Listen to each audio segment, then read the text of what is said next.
नमो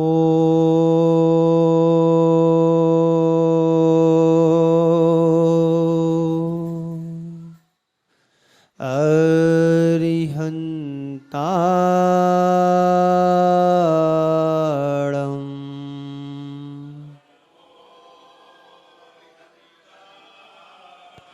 नमो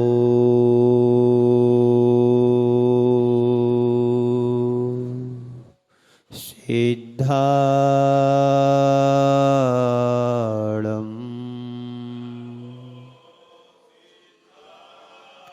नमो आयरियाणं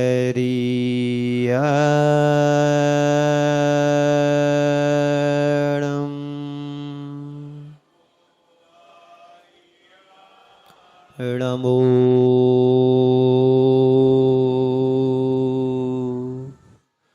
वज्रायाणं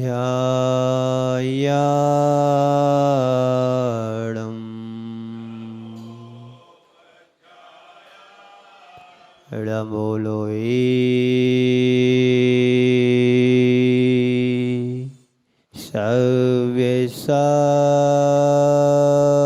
सव्यसाहूणं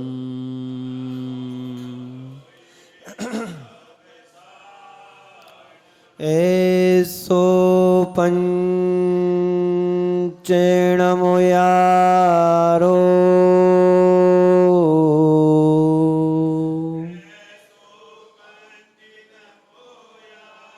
सब पावपणाशिणो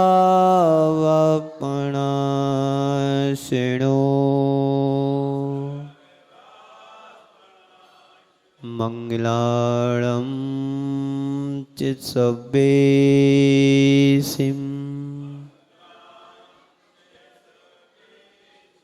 पड़ेवं होई मंगलम्। बोलिए पंच परमेष्टि भगवान की, भगवान महावीर स्वामी की, अकंपनाचार्य आदि 700 मुनिराजों की, परम पूज्य आचार्य गुरुवर श्री विद्यासागर जी महाराज की,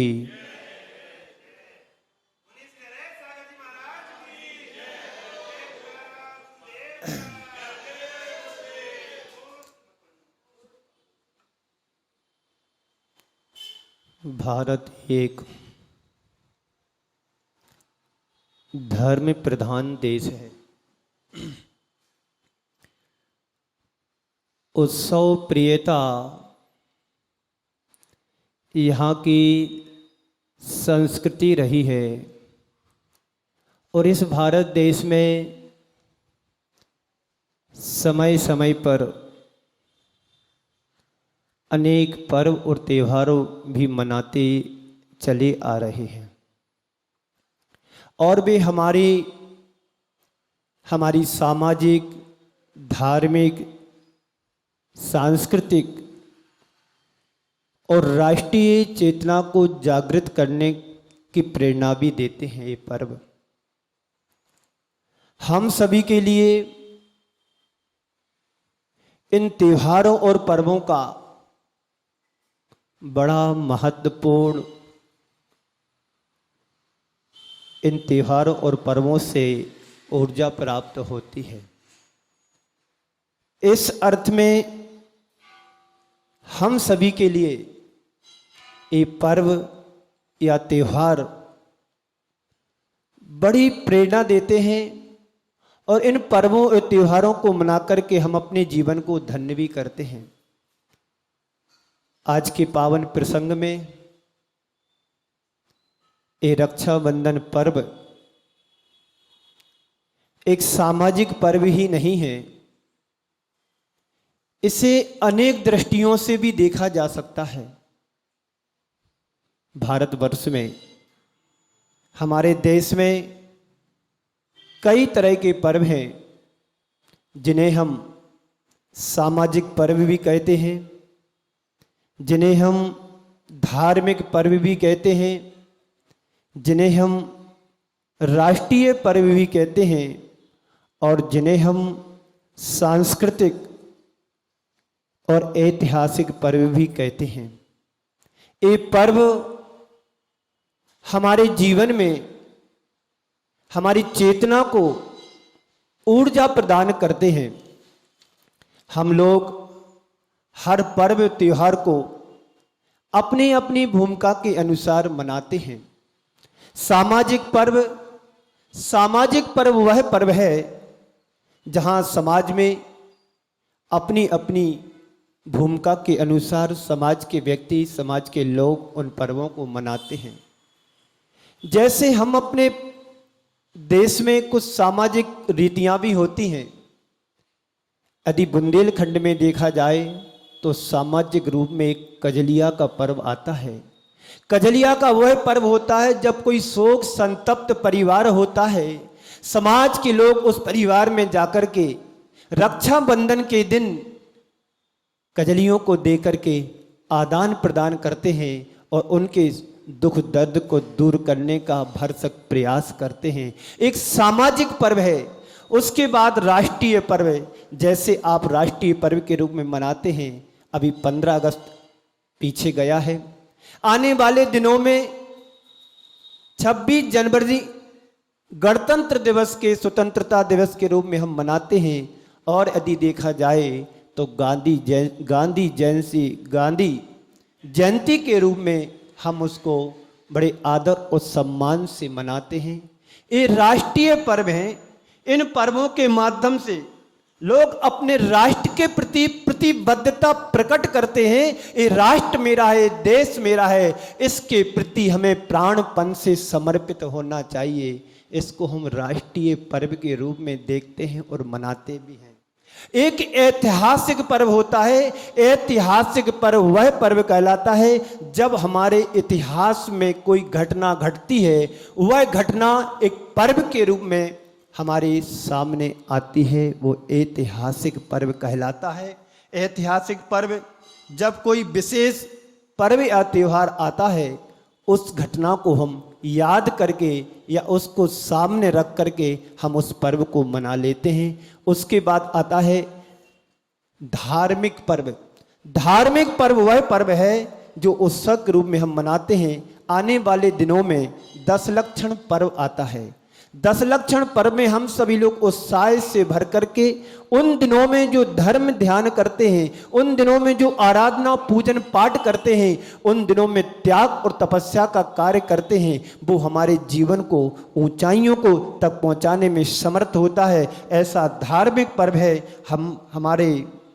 हम रोज हर धर्म का कोई ना कोई उत्सव और पर्व मनाते रहते हैं।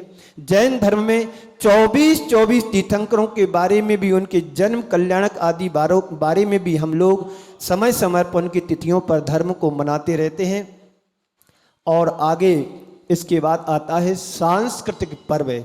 सांस्कृतिक पर्व वह कहलाता है हमारी संस्कृति से जुड़ी हुई जो पर्व और त्योहार होते हैं, उनको सांस्कृतिक पर्व कहते हैं, जिससे हमारी संस्कृति का गौरव ऊंचा होता है। हम अपनी संस्कृति के प्रति कितने गौरवान्वित हो पाते हैं, ये हमें ध्यान रखना है। हमें अपनी संस्कृति के प्रति समर्पित होने की भावना भी रखना चाहिए। जैसे हम लोग श्रुत पंचमी का पर्व मनाते हैं, वह है जिस दिन हमारी संस्कृति में तीर्थंकर भगवंतों के द्वारा जो वाणी आई हुई थी, उसको गणधरों के द्वारा लिपिबद्ध किया गया था, वह कहलाता है सांस्कृतिक पर्व। और उसके बाद एक आता है आध्यात्मिक पर्व। आध्यात्मिक पर्व का मतलब होता है जब कोई एक स्त्री पर पुरुष के हाथ में रक्षा सूत्र या धागा को बांधती है, तो उसी क्षण उसकी दृष्टि में पवित्रता आ जाती है। उसी क्षण उसके हृदय में पवित्रता आ जाती है और वह एक लड़की या स्त्री या कोई स्त्री ना हो करके अब उनका संबंध भाई और बहन का पवित्र रिश्ता हो जाता है। इसको बोलते आध्यात्मिक पर्व। इससे बड़ा हमारे देश में आध्यात्मिक पर्व से बड़ा और कौन सा पर्व हो सकता है। ये पवित्रता ये पवित्रता भाई और बहन दोनों की आंखों में आ जाती है। अब एक कोई लड़की हमारे सामने नहीं है, अब हमारे सामने एक कोई स्त्री नहीं है, अब हम भाई और बहन के रूप में हमारे जीवन में वो पवित्रता आ गई। इससे बड़ा और आध्यात्मिक पर्व क्या हो सकता है। आगे आज का पर्व रक्षाबंधन का महान पर्व है। यह पर्व महान इसलिए है, यदि देखा जाए तो इस पर्व में सभी पर्व समाहित हैं। राष्ट्रीय पर्व भी है, सामाजिक पर्व भी है, ऐतिहासिक पर्व भी है, सांस्कृतिक पर्व भी है और धार्मिक पर्व भी है और आध्यात्मिक पर्व भी है। कैसे? रक्षाबंधन को पूरे राष्ट्र में मनाया जाता है, पूरे देश में मनाया जाता है, चारों वर्णों में मनाया जाता है। हिंदू हो, वैश्य हो, शूद्र हो और क्षत्रिय और ब्राह्मण हो, सभी वर्णों में पूरे देश में ये रक्षाबंधन पर्व मनाया जाता है। इसको इसलिए राष्ट्रीय पर्व की दृष्टि से भी देखा जाता है। इतिहास की दृष्टि से यदि देखें तो इतिहास में सिकंदर पर जब संकट आया तो उसने अपनी प्रेमिका से हेलन से बोला कि मेरे ऊपर संकट आ रहा है। तो हेलन ने राजा पुरु के पास रक्षा सूत्र भेजा और कहा कि हमारे प्रेमी सिकंदर के ऊपर संकट आया है, इस संकट का निवारण तुम्हें करना है। उस धागा को पाकर के राजा पुरु ने सिकंदर पर आए हुए आक्रमण आदि को उनसे रक्षा करके उसको बचाया। ये कौन सा पर्व हो गया? ऐतिहासिक पर्व। उससे उसने सिकंदर की रक्षा की हुमायूं से, और आगे यह भी कहा है हुमायूं से रक्षा के लिए इसी तरह से करुणवती ने धागा भेजा था शेरशाह सूरी के पास, और शेरशाह सूरी से कहा था कि हमारे शेरशाह जो है राजा हैं उनकी रक्षा करो। तो करुणवती की रक्षा के लिए हुमायूं से रक्षा करने के लिए शेरशाह सूरी के पास धागा भेजा था। ये क्या है? ये ऐतिहासिक पर्व है, एक दूसरे की रक्षा करने का पर्व। ये रक्षाबंधन तो है ही है, लेकिन हमारे धर्म में आज की तिथि में एक धार्मिक पर्व भी है जिसको हम कहते हैं भगवान श्रेयांसनाथ को निर्वाण यानी मोक्ष की प्राप्ति हुई थी। ये अद्भुत क्षण है, प्रेम का गहरा संदेश प्रकट होता है। संप्रदाय के बंधन से भी ऊंचा होता है प्रेम का बंधन। करुणवती अलग विचारों की थी, शेरशाह सूरी अलग विचारों का था, लेकिन शेरशाह सूरी ने करुणवती उस रक्षा सूत्र का सम्मान किया और उनकी रक्षा की। सामाजिक दृष्टि से देखा जाए तो भाई और बहन का ये पर्व होता है। ये भाई और बहन का पर्व पूरे भारतवर्ष में बड़े उत्साह और उमंग के साथ मनाया जाता है। इस पर्व को चारों वर्णों में बड़े उत्साह से मनाया जाता है, चाहे क्षत्रिय हो, चाहे वैश्य हो, चाहे शूद्र हो और चाहे कोई भी हो। इन एक दूसरे की रक्षा के लिए राखी बांधी जाती है। और कहीं कहीं पर भी ऐसा देखा जाता है, प्रायः करके एमपी और बुंदेलखंड में देखा जाता है, जो व्यवसाय करते हैं, जो व्यापार करते हैं, बांट और तराजू में इस धागे को बांधते हैं। यह इस बात का प्रतीक होता है कि आज से हम न्याय, नीति और ईमानदारी से व्यापार करेंगे। न्याय और नीति, ईमानदारी से व्यापार करेंगे। इस धागा का प्रतीक है कि हम आज से अन्याय और अनीति से कोई कार्य नहीं करेंगे। ये इसका सामाजिक रूप है। आध्यात्मिक रूप तो अद्भुत है। जब कोई एक स्त्री पर पुरुष के हाथ में कलाई में धागा बांधती है तो वह स्त्री ना होकर के एक भाई बहन का रूप धारण कर लेते हैं। इससे बड़ा आध्यात्मिक स्वरूप और क्या होता है। सांस्कृतिक पर्व की बात तो जैन संस्कृति के हिसाब से रक्षाबंधन एक महान पर्व है, क्योंकि आज की पावन तिथि में अकंपनाचार्य आदि 700 मुनिराजों का उपसर्ग दूर हुआ था। अकंपनाचार्य आदि मुनिराजों के ऊपर आए हुए उपसर्ग को विष्णु कुमार मुनि ने आकर के उनका उपसर्ग दूर किया था। ये बात अलग है कि एक साधु या मुनिराज इस अवस्था में कोई उपसर्ग दूर नहीं कर सकते हैं, पर उन्होंने अपने संयम के मार्ग को छोड़ करके, संयम के पद को छोड़ करके एक ब्रह्मचारी का रूप धारण करके उन मुनिराजों की रक्षा की। सच्चे अर्थों में देखा जाए तो रक्षाबंधन पूरे सांस्कृतिक प्रतिबद्धता का एक उदाहरण है, पर्व है। बंधु, आज इस पर्व के लिए हम लोग पूरे भारतवर्ष में बड़े उत्साह और उमंग से मनाते हैं, लेकिन आज का संदर्भ में जैन दर्शन से कैसे जुड़ा है, जैन संस्कृति से कैसे जुड़ा है। उज्जैनी नगरी की बात है, वहां पर अकंपनाचार्य आदि 700 मुनिराज अपना प्रवास कर रहे थे। जैसे ही राजा ने सुना, वहां के राजा ने सुना कि यहाँ पर 700 मुनिराज और अकंपनाचार्य आदि 700 मुनिराज यहाँ पर पधारे हैं, चलो मुझे वंदना के लिए जाना चाहिए। राजा धार्मिक था, जैन धर्म का अनुयायी था, बड़ा ज्ञानी था। जैसे ही राजा मुनिराज के दर्शन करने के लिए गए, लेकिन इसके पहले पूर्व उनको आचार्य अकंपनाचार्य महाराज को आभास हो गया, पूरे संघ को संकेत कर दिया कि कोई भी बोलेगा नहीं, मौन रहेंगे, मौन रहेंगे। सभी ने गुरु आज्ञा का पालन किया। और जब राजा का आना हुआ, राजा देखता है कि कितने शांत मुनिराज हैं, बड़ा अद्भुत दृश्य है, ऐसे दर्शन तो कभी मैंने कभी किए नहीं। उनके साथ में उनके 4 मंत्री भी थे। वो चारों मंत्री मुनिराजों को देख करके राजा को उकसाने लगे, भड़काने लगे कि कैसे मुनिराज हैं, इनको बोलना नहीं आता है, इनको कुछ आता नहीं होगा, तभी तो इनके गुरु ने इनको आज्ञा दी है कि किसी से कुछ बोलना नहीं है। उन चारों मंत्रियों ने अपने राजा को भड़काया, उकसाया और कहा कि ये हमारा अपमान कर रहे हैं और हमसे कुछ बोल नहीं रहे हैं। दर्शन करने के बाद राजा और वो चारों मंत्री तो एक दूसरे की बुराई करते हैं, साधु संतों की बुराई करते हुए चले गए। राजा को इस बात का बड़ा क्षोभ हुआ और जैसे ये सारे मंत्री और राजा शहर की ओर जा रहे थे वापस, तो वहां से शहर से एक मुनिराज, श्रुतसागर मुनिराज वापस आ रहे थे। उन्हें मुनिराज को कुछ पता नहीं था कि आगे क्या घटना घटी है। राजा दर्शन के लिए गया था, मंत्री लोग भी साथ में थे, क्या वहां पर वार्तालाप हुआ है, ये श्रुतसागर मुनिराज को कुछ भी पता नहीं था। इन मंत्रियों के अंदर तो अपमान की ज्वाला भड़क रही थी कि मुनिराज हमसे बोले नहीं, हमारा सम्मान नहीं किया, यथोचित मान सम्मान नहीं रखा।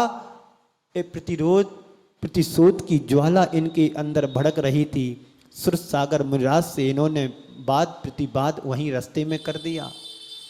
श्रुतसागर महाराज ज्ञानी थे, निपुण थे, विद्वान और पंडित थे, सब कुछ इनके अंदर सब ज्ञान था।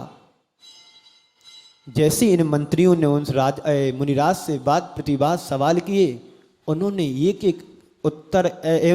एक सवाल का ऐसा उत्तर दिया, उन सारे मंत्रियों को धूल चटा दी। यानी उनका जो अहंकार था, जो उनका अभिमान था, वो पल में उनका नष्ट हो गया और इससे अपमानित होकर के वो लोग सब वापस चले गए। और श्रुतसागर मुनिराज आहार करके रास्ते का सारा दृष्टांत, सारा वृत्तांत अपने गुरुदेव को सुनाया कि गुरुदेव ऐसा ऐसा मेरे साथ रास्ते में हुआ। वो तो सोच रहे थे कि मैंने तो बात बर्बाद करके मैं तो जीत करके आया, गुरुदेव हमें आशीर्वाद देंगे कि बहुत अच्छा किया, पर उन्हें पता नहीं था कि हुआ क्या। आचार्य अकंपनाचार्य महाराज कहते हैं कि तुमने अनर्थ कर दिया,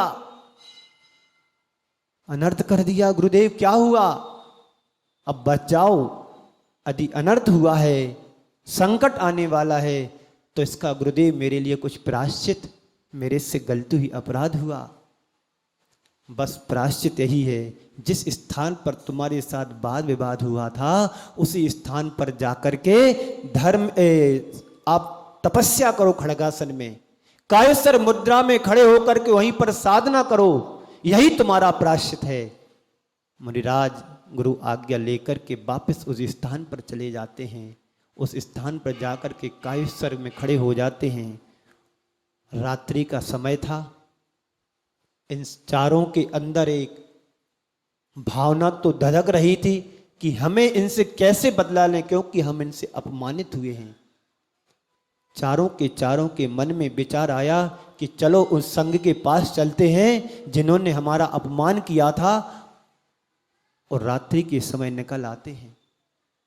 चारों के हाथों में तलवार है, और जिस स्थान पर वाद विवाद हुआ था उन मंत्रियों का, उसी स्थान पर ये श्रुतसागर मुनिराज उनको दिखाई दिए। तो सोचते हैं कि इसी ने मेरे साथ अपमान किया था, वाद विवाद किया था, इसी ने मेरे को हराया था, सबसे पहले इसी को निपटाया जाए। क्योंकि उनके अंदर प्रतिशोध की ज्वाला भड़क रही थी। और जैसे ही उन्होंने आपस में विचार किया कि इन मुनिराज को यहीं पर मारना है, पर मारे तो मारे पहले कौन? तो चारों ने विचार किया कि चलो एक साथ इनके ऊपर प्रहार करते हैं। उसी समय वन देवता का सिंहासन डोला और वन देवता खड़ा हो गया, और जैसे इन लोगों ने तलवार को मारने के लिए ऊपर उठाए हाथ, और वन देवता ने आकर के उसी स्थिति में उनको कीलित कर दिया। अब वे लोग हिल नहीं सकते हैं। और रात्रि का प्रहर पूरा हुआ। जब सुबह वहां के श्रेष्ठी वर्ग उज्जैनी नगरी के सभी लोग दर्शन के लिए, भक्ति वंदना के लिए गुरुराज के चरणों में जा रहे थे, रास्ते में देखता कि ये क्या नजारा है। मुनिराज के ऊपर इन मंत्रियों ने प्रहार करने का सोचा, मारने का सोचा। राजा को बुलाया गया। राजा को शर्मिंदा हुआ, अपने आप को बड़ा फीलिंग किया कि ये क्या अनर्थ हो गया। और फिर सारे मंत्रियों को बुला करके देश निकाला दे दिया कि तुम लोगों ने अपराध किया है, अब तो हमारे राज्य में नहीं रहेंगे। उन चारों मंत्रियों को अपमानित करके देश से निकाला दे दिया। अब ये चारों मंत्री वहां से निकल करके अपमानित होकर के अपने आप को और यहीं हस्तिनापुर में आकर के राजपाट करने लगे। यहां का राजा पद्म था, उसको प्रलोभन देकर के ये निपुण और ज्ञानी तो थे ही चारों मंत्री, और यहां हस्तिनापुर में आकर के राजा पद्म को अपने ज्ञान और निपुणता से उस राजा को अपने अंडर में कर लिया और वहां कार्य करने लगे। चारों मंत्री के पद पर वहां पर स्थापित हो गए। थोड़ा बहुत अच्छा करके मंत्री को खुश कर, राजा को खुश कर दिया, राजा पद्म को खुश कर दिया। और खुश करने के बाद राजा कहता है कि तुम्हें क्या चाहिए, हम तुमसे प्रसन्न हैं। तो बलि जो मंत्री था वो कहता है कि अभी मेरे को कुछ नहीं चाहिए, जब अवसर आएगा तब मेरी इस मांग को पूरा करना। ठीक है। इधर उज्जैनी नगरी से चारों पूरा संघ, आचार्य अकंपनाचार्य महाराज और उनके 700 मुनिराज विहार करते करते करते करते हस्तिनापुर पधारे। चातुर्मास निकट आ गया था। हस्तिनापुर में उन्होंने एक उद्यान में चातुर्मास की स्थापना की और वहां पर साधना कर रहे थे। इन सभी मुनिराजों को आते हुए देख करके बलि के मन में वो बात याद आ गई कि यही वो मुनिराज हैं, यही वो आचार्य हैं जिन्होंने हम लोगों का अपमान कराया था और किया था। अब अच्छा समय है, मौका है अब इनका बदला लेने का। और राजा पद्म ने तो कह दिया था कि मांगो तुम्हें क्या चाहिए, हम तुम्हारी पूर्ति करेंगे तुम्हारे उसकी। बलि मंत्री राजा के पास गया कि राजन अब हमारा समय आ गया है, अब मेरी मांग की पूर्ति करो। तो राजा को कुछ पता नहीं था पद्म के लिए क्या बात है, कुछ जानते नहीं थे, समझ में नहीं आया। ठीक है, तुम्हें जो मांगना है मांग लो, क्योंकि आपका वरदान बाकी है। ठीक, कुछ नहीं चाहिए, तुम 7 दिन के लिए घर बैठो, तुम 7 दिन के लिए अपने राज्य में रहो, घर में रहो, 7 दिन में राज्य करूंगा। और इसके हाथ में 7 दिन के लिए राज्य मिल गया। और मुनिराज जो उद्यान में बैठे हुए थे, 700 मुनिराज और अकंपनाचार्य आदि महाराज, इसने उपसर्ग के रूप में उन 700 मुनिराजों के चारों तरफ कांटों की झड़ियों की बाढ़ लगा दी। और बाड़ लगा दी और बाड़ में आग लगा दी। आग लगाने के बाद उसमें पशुओं को मार करके होम करने लगा। बड़ा अनुष्ठान यज्ञ कर रहा था। और जैसे ही जो उपसर्ग प्रारंभ हुआ, एक मुनिराज के रात्रि के समय में स्वप्न आया और स्वप्न को देखते हैं कि 700 मुनिराजों को हस्तिनापुर में उपसर्ग चल रहा है। तो उनके मुख से हाय शब्द निकला, हाय, अनर्थ हो गया। उनके बाजू में एक क्षुल्लक जी भी सो रहे थे। अचानक उनकी नींद खुलती गई। क्या हो गया गुरुदेव, आप रात्रि में तो कभी बोलते नहीं हो, पर आपके मुख से हाय निकली, इसका मतलब क्या है? तो गुरुदेव कहते हैं कि जिन शासन पर घोर संकट आया हुआ है। कहां पर गुरुदेव? तो गुरुदेव कहते हैं हस्तिनापुर नगरी में 700 मुनि, अकंपनाचार्य आदि 700 मुनिराजों के ऊपर उपसर्ग आया है। तो गुरुदेव इसका निवारण क्या है? गुरुदेव कहते निवारण हो सकता है। कैलाश पर्वत पर विष्णु कुमार मुनिराज साधना कर रहे हैं, उनके चरणों में यदि तुम चले जाते हो तो वो उसका उपसर्ग का निवारण कर सकते हैं। जो क्षुल्लक जी थे उनको विद्या रिद्धि थी, वो आकाश मार्ग में चल सकते थे।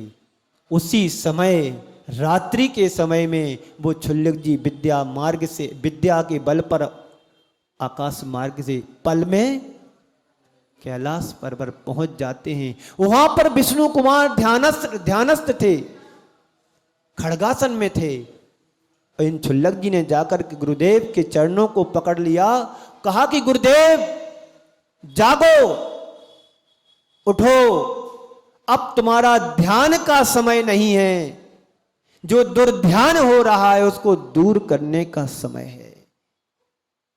क्षुल्लक जी के कहने से उनका अचानक ध्यान टूटा और देखा कि तुम इतने समय क्यों और कैसे यहां पर आए? गुरुदेव क्या बताए, जिन शासन पर घोर संकट आया है। क्या हुआ है? बोले हस्तिनापुर में राजा बलि ने अकंपनाचार्य आदि 700 मुनिराजों पर उपसर्ग कर दिया है, घोर उपसर्ग किया है। उसका निवारण सिर्फ आप ही कर सकते हैं। तो विष्णु कुमार मुनिराज कहते हैं भाई मैं कैसे कर सकता हूँ, मैं कैलाश पर्वत पर हूँ, वहाँ पर उपसर्ग हो रहा है, मेरे पास ऐसा क्या है कि मैं उपसर्ग दूर कर सकता हूँ? नहीं, आप कर सकते हैं। मेरे गुरुदेव ने कहा है कि तुम्हें विक्रिया रिद्धि प्राप्त हो गई है। विक्रिया रिद्धि? मेरे को तो नहीं पता कोई रिद्धि मेरे अंदर है। नहीं गुरुदेव, तुम्हारे पास विक्रिया रिद्धि है। उन्होंने एक हाथ को फैलाया तो मानस्तोत्र पर्वत के एक छोर पर पहुंचा, दूसरा फैलाया तो दूसरी छोर पर चला गया। हाँ हाँ, मेरे पास रिद्धि है। अब क्या करना है? बोले आपको हस्तिनापुर जाकर के उपसर्ग दूर करना है। कहते हैं उन्होंने उस बात को सुनकर के अपना संयम का पद छोड़ा और वहां से चल करके विक्रिया रिद्धि से आकर के एक बटुक ब्रह्मचारी का भेष बनाया, एक ब्राह्मण का भेष बनाया और ब्राह्मण के भेष में जाकर के राजा बलि के पास पहुंच जाते हैं। राजा बलि के पास 7 दिन का राज्य था और राजा बलि ने एक बहुत बड़ा अनुष्ठान यज्ञ प्रारंभ कर दिया था। और उस यज्ञ के उपलक्ष्य में उसने किमिच्छिक दान की घोषणा कर दी थी कि जो भी इस राज्य में है, कोई भी याचक यहां से खाली हाथ नहीं जाएगा, जिसको जो मांगना है मांगो, सबको सब कुछ मिलेगा। ये अपनी विक्रिया के माध्यम से एक छोटा सा ब्रह्मचारी ब्राह्मण का रूप बना करके ये भी पहुंच गए, कमंडल लेकर के। और क्या क्या होता है आदि सब अपने उपकरण लेकर के एक ब्रह्मचारी का भेष बना करके, ब्राह्मण का भेष बना करके, माला वगैरह डाल करके और बस राजा बलि के पास पहुंच जाते हैं और बोलते हैं कि राजन, मैंने सुना है आपके राज्य में किमिच्छिक दान बट रहा है, तो मैंने भी सोचा कि आपके पास आकर के थोड़ा सा दान मैं भी ले लूं। मांगो बटो, क्या चाहते हो? बस राजन, कुछ नहीं चाहता हूं, थोड़ा सा चाहता हूं जिसमें मैं अपनी कुटिया बना करके यहां पर आपके पाठशाला होगी, सब कुछ होगी, गौशाला आदि होगी। अरे क्या मांगा बटुक? देखो फिर मैंने कहा कि देना तो न तुम्हें जाता हूं। नहीं महाराज, आप तो मेरे अतिथि हो, तुम जा कैसे सकते हो? लेकिन एक शर्त है, 3 पग में अपने पग से जमीन लूंगा, लेकिन इसके पहले तुमको जलांजलि देना होगा। जलांजलि दो, संकल्प लो कि तुम्हारे पग से मैं 3 पग जमीन दूंगा। ब्रह्मचारी बटुक ने अपने कमंडल से उसकी अंजलि में 1 अंजलि जल दिया और बोलो संकल्प लो कि तुम्हारी इच्छा हो, तुम्हारे पग से मैं 3 पग जमीन दूंगा। संकल्पित हुआ वह राजा बलि। संकल्पित होने के बाद इस बटुक ने इतना विकराल रूप बनाया कि पूरे आकाश में वह रूप छा गया। क्योंकि विक्रिया रिद्धि वह कहलाती है जो व्यक्ति जैसा चाहे, जितना चाहे, अपना छोटा बड़ा रूप बना लेता है। अब बस क्या था, बड़ा रूप बना लिया। अब राजा बलि उसके सामने छोटा दिखने लगा। गुरुदेव उन्होंने अपना एक पहला पैर 2.5 दीप के बाहर रखा और दूसरा पैर उसके दूसरी छोर रखा। अब बोलते हैं वो बटुक महाराज कि बोल राजा के तीसरा पैर कहां पर रखा जाए। अब उसके पास तो कुछ जमीन ही नहीं बची थी, 2.5 दीप में तो सारा सब कुछ समा गया। जब उसके पास कोई उत्तर नहीं निकला तो उनके चरणों में गिर गया कि गुरुदेव मेरी पीठ पर पैर रख दो। और उस ब्राह्मण के रूप में बटुक ने तीसरा पैर कहते हैं कि राजा बलि की पीठ पर रखा तो वहीं दब करके उसकी बलि नाम का हमेशा हमेशा की बलि समाप्त हो गई। कहते हैं छलिया को छल से ही छला जाता है। इसने भी छल से राज्य लिया, राजा पद्म से छल करके राज्य लिया और उपसर्ग किया। तो विष्णु कुमार मुनिराज ने भी धर्म की रक्षा के लिए, मोक्ष मार्ग की रक्षा के लिए छल करना पड़ा तो कोई बड़ा पाप नहीं किया। और उनने भी छल से उस छलिया को छल लिया। और उस समय फिर जो राजा बलि का हाल हुआ, कहानी से आपको लगा होगा कि बलि चढ़ाने वाले बलि की हमेशा हमेशा की बलि चढ़ गई। अब यहां तो ये सब घटना घट चुकी है। अब ए महाराज और वहां के सब राजा लोग, राजा पद में जो विष्णु कुमार का भ्राता ही थे, वो आकर के गुरुदेव के चरणों में आकर के सबका उपसर्ग दूर किया। जो कांटों की बारी लगी हुई थी, ये निरंतर 7 दिन से चल रहा था। वो मुनिराज ध्यान में मग्न थे, उनको तो कुछ पता ही नहीं था कि क्या हो रहा है क्या नहीं हो रहा है। और उन सबका उपसर्ग दूर हुआ। उनके गले धुआं से रुंध गए थे, घुटन हो रही थी, फिर भी वो अपने ध्यान में लीन थे। और फिर वहाँ पर घर घर चौके लगे। चौके लगने में उन सब श्रावकों ने सोचा कि गरम गरम यदि खीर खिलाई जाए तो इनके गले साफ हो जाएंगे, जो धुआं भरा हुआ है वह ठीक हो जाएंगे। घर घर चौके लगने पर सारे महाराजों की उस दिन 7 दिन की पारणा हुई। अब कुछ चौके खाली भी गए तो क्या करें। सारे श्रावक मिलकर के अकंपनाचार्य महाराज के पास पहुंचे। गुरुदेव हमारा चौका खाली गया, हमारा चौका खाली गया, हमारा चौका खाली गया। तो गुरुदेव ने कहा कि जिन चौके में आहार हुआ है वो श्रावक जिन चौके खाली उनको सबको भोजन कराओ और रक्षा सूत्र बांधो कि आज से संकल्प लो कि हम एक दूसरे की रक्षा करेंगे। उस दिन से रक्षा बंधन पर्व चला आ रहा है तो आज तक चला आ रहा है। इसको ऐतिहासिक पर्व भी कहते हैं। इसको संस्कृति की रक्षा हुई, धर्म की रक्षा हुई, क्षेत्र की रक्षा हुई तो इसको सांस्कृतिक पर्व भी कहते हैं, ऐतिहासिक पर्व भी कहते हैं। भाई बहन का संबंध हो जाता है तो इसको एक आध्यात्मिक पर्व भी कहा है, सामाजिक पर्व भी कहा है और राष्ट्रीय पर्व भी कहा गया है। उपसर्ग दूर हो गया, एक दूसरे के हाथों में धागा बांध दिए गए। ये तो एक घटना हुई। एक दो बातें और इस संबंध में आपको आकर्षित करना चाहता हूं। जब विष्णु कुमार मुनिराज के पास वो छुल्लक जी पहुंचे,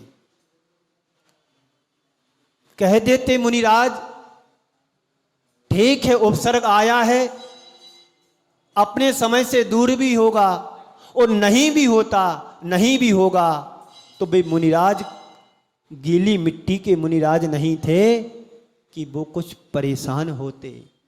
यदि उपसर्ग में सफल हो जाते तो कुछ मुनिराज मोक्ष जाते और कुछ मुनिराज स्वर्ग जाते, ये तो हो जाता। पर उन्होंने सोचा यदि मैं संयम की रक्षा नहीं करता तो ये मोक्ष मार्ग हमेशा हमेशा के लिए बंद हो जाता। कहते हैं प्रेम के बंधन से बड़ा संयम का बंधन नहीं होता है। संयम के बंधन को उन्होंने तोड़ा और त्यागा और प्रेम के बंधन में आकर के एक मुनिराज ने 700 मुनिराजों की रक्षा की। ताली बजाने से कुछ नहीं होगा, आपस में ताल मेल मिलाने से होगा।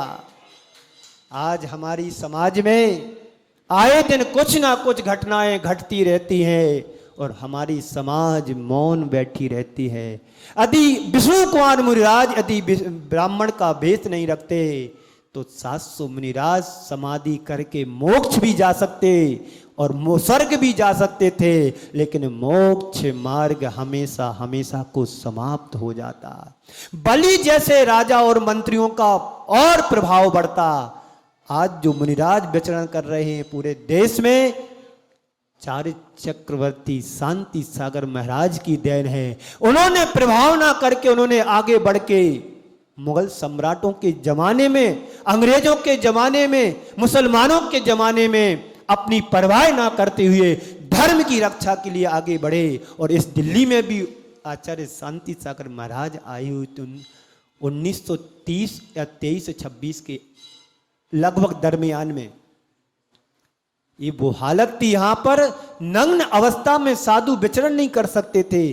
जब उन्हें शांति सागर महाराज को ये पता पड़ा कि हम नग्न विचरण नहीं कर सकते हैं तो उन्होंने ठान लिया कल मैं चांदनी चौक पर जाऊंगा और कोई मेरे साथ नहीं जाएगा, एकमात्र कोई साथ में मेरे रहेगा तो फोटोग्राफर रहेगा। वो क्यों रहेगा? फोटो खिंचाने का शौक था? नहीं, फोटो खिंचाने का शौक नहीं था, फोटो निकलवाने का भी शौक नहीं था। उन्हें यह था कि हमारी आने वाली संस्कृति की रक्षा कैसे हो, आने वाली ये मुनि परंपरा की रक्षा कैसे हो, आने वाले समय मुनिराज कैसे विचरण करे, इसको दिखाने के लिए फोटो निकलवाई और मंदिरों में लगाई कि साधु ऐसे होते हैं। तब कहीं जाकर के आज निर्बाध रूप से पूरे भारतवर्ष में साधु संत विचरण कर रहे हैं। और हमारे यदि साधु संतों के ऊपर कोई संकट आता है, संस्कृति के ऊपर कोई संकट आता है, तो प्राणपण से हमारी समाज को आगे आना चाहिए। बड़ी से बड़ी घटनाएं हमारे सामने आ रही हैं। हम साधु संतों को कपड़े पहना लेने की तो ठान लेते हैं, पर कभी सोचा कि कपड़े कैसे उतारे जाते, इस कपड़े उतारने में कितने वर्षों और भवों की साधना लगती है। कितनी बड़ी सामने घटना घट गई हमारे सामने। किसी की आंखों में आंसू आए क्या? सम्यक दृष्टि वही होता है जो अपने साधना के साथ साथ औरों की साधना का भी ध्यान रखता है। विष्णु कुमार मुनिराज कहते कि मुझे क्या करना है, एक द्रव्य दूसरे द्रव्य का कुछ नहीं कर पाता है, मैं क्या कर सकता हूं, कह देते। कोई दिक्कत थोड़ी थी उनके लिए, कोई प्रेशर थोड़ी था, नहीं। यदि मैं एक मुनि पर त्याग करता है, छोड़ता है, तो हमारे द्वारा 700 मुनिराजों की यदि रक्षा होती है तो मुनि बुद्धि पर छोड़ देने में कोई बाधा नहीं है।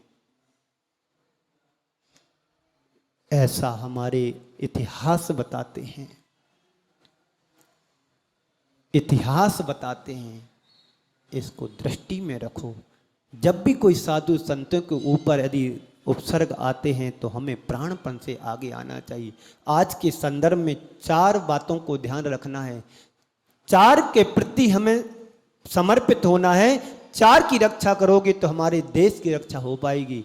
सबसे पहला है प्रकृति की रक्षा।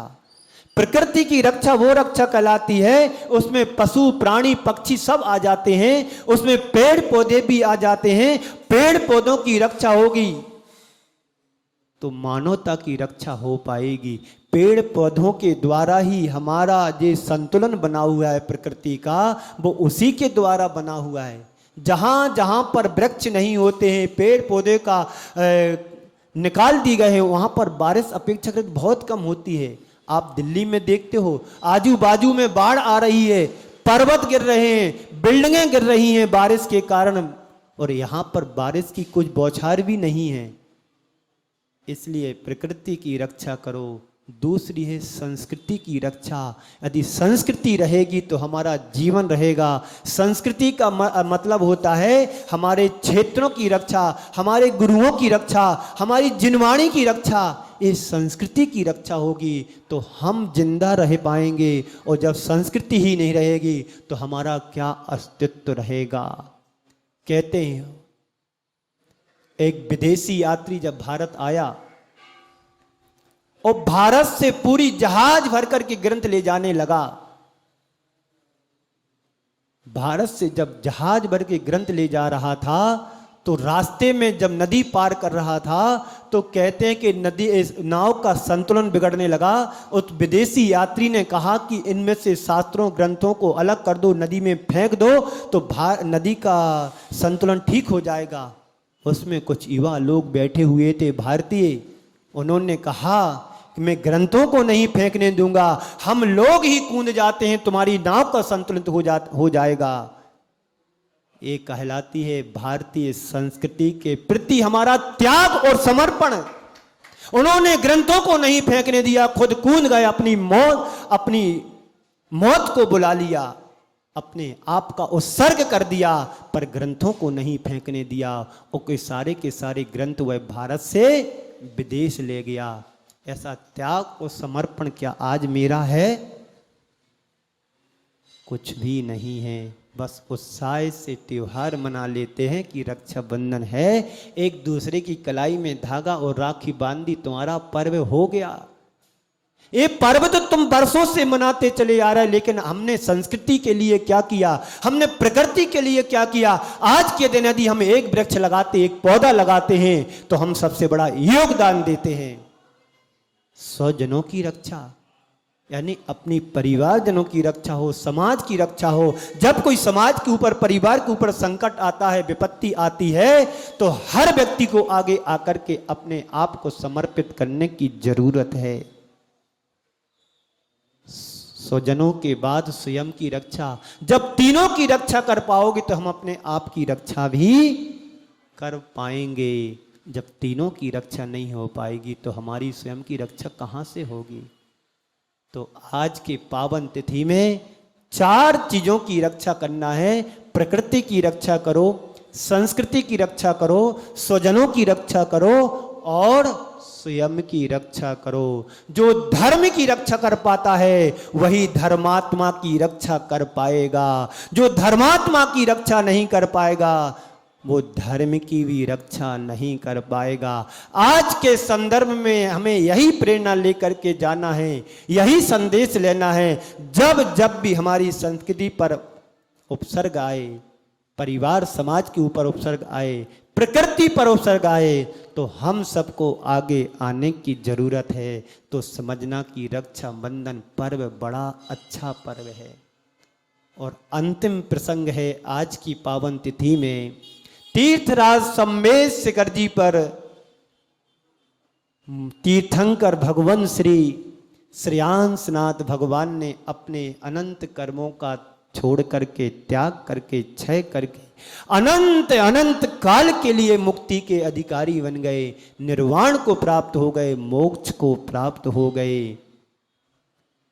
इस संयम के बंधन से ही ये बंधन सिद्ध हो सकता है। संयम को धारण किया था और संयम को इतनी विशुद्धि बढ़ाई संयम के साथ में कि उनका मोक्ष की तिथि और रक्षा बंधन की तिथि पड़ी। ये संस्कृति धर्म और सबके साथ साथ ये त्योहार हम सब मनाते हैं। बंधुओं, आज का यह दिवस सामाजिक भी है, धार्मिक भी है, राष्ट्रीय भी है, ऐतिहासिक भी है और सांस्कृतिक दृष्टि से देखा जाए, संस्कृति की दृष्टि से देखा जाए तो सारे पर्व इस रक्षाबंधन के पर्व में समाहित हैं। हम सभी को इसी दृष्टि से देखना चाहिए। कौन क्या कह रहा है, कहाँ पर क्या हो रहा है, इस तरफ मुझे दृष्टि नहीं देना है। यदि इतिहास के पन्नों को पढ़ते हैं, पलटते हैं, ये सारी चीज़ें हम इसमें पाते हैं। इसी दृष्टि से हमें इस पर्व को मनाना चाहिए। समय आपका हो गया है। इसी मंगल पुनीत भावना के साथ मैं एक मिनट और लेता हूँ। हमारे बीच में इंदौर से विक्रम जी जैन, उनका बेटा आयुष, जो अपने क्या बोलते, क्या उसको प्रॉब्लम है, हाँ उसको कुछ ऐसी बीमारी है, बैठ नहीं पाता है, उठ नहीं पाता है, खा नहीं पाता है, लेकिन इतनी उसके अंदर भक्ति भरी हुई है कि पिछले 2021 में लॉकडाउन के समय 3 से 4 महीने विक्रम जी शिखर जी में रहे। प्रतिदिन इन लोगों ने आहार दिया, सेवा की, भैयावृत्ति की और मेरे साथ पर्वत पर भी वंदना करने गए, जंगल भी जाते थे। वो सेवा भाव से जुड़ करके इंदौर से चल करके मात्र दर्शन के लिए भी यहाँ पर पूरा परिवार आया है। और विक्रम भैया, उनकी श्रीमती भी और बेटा आयुष, इन सब के लिए बहुत बहुत आशीर्वाद। और देखिए जबलपुर मध्य प्रदेश से अंकित इंजीनियर अंकित जैन गुड़गांव में काफ़ी समय से 1-2 वर्ष से जॉब कर रहे हैं। उनके साथ में पिताजी इंजीनियर रहे हैं जो PWD में थे। पहले तो इनको दिखता था, लेकिन कुछ 8-10 वर्षों से उनको दिखना कम हो गया, अब तो दिखता भी नहीं है।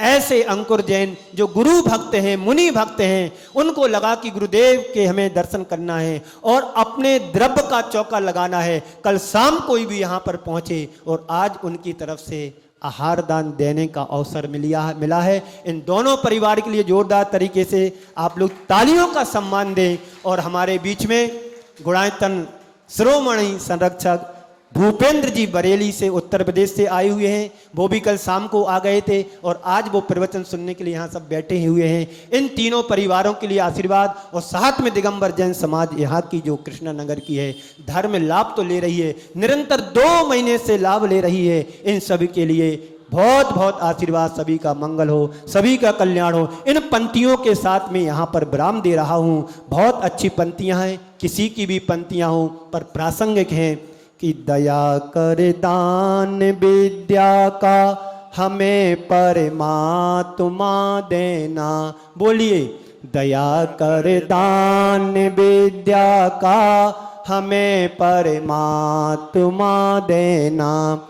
दया करना हमारी आत्मा में शुद्धता देना।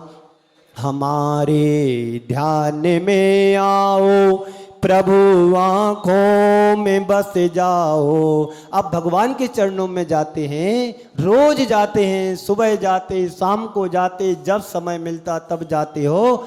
तो यही भावना भाना है, हमारे ध्यान में आओ, प्रभु आँखों में बस जाओ। अंधेरे दिल में आकर के परम ज्योति जला देना। अंधेरे दिल में आकर के परम ज्योति जगा देना। बहा दो ज्ञान की गंगा दिलों में प्रेम का सागर। बहा दो ज्ञान की गंगा दिलों में प्रेम का सागर। हमें आपस में मिलजुल कर प्रभु रहना सिखा देना। हमें आपस में मिलजुल कर प्रभु रहना सिखा देना। हमारा धर्म हो सेवा।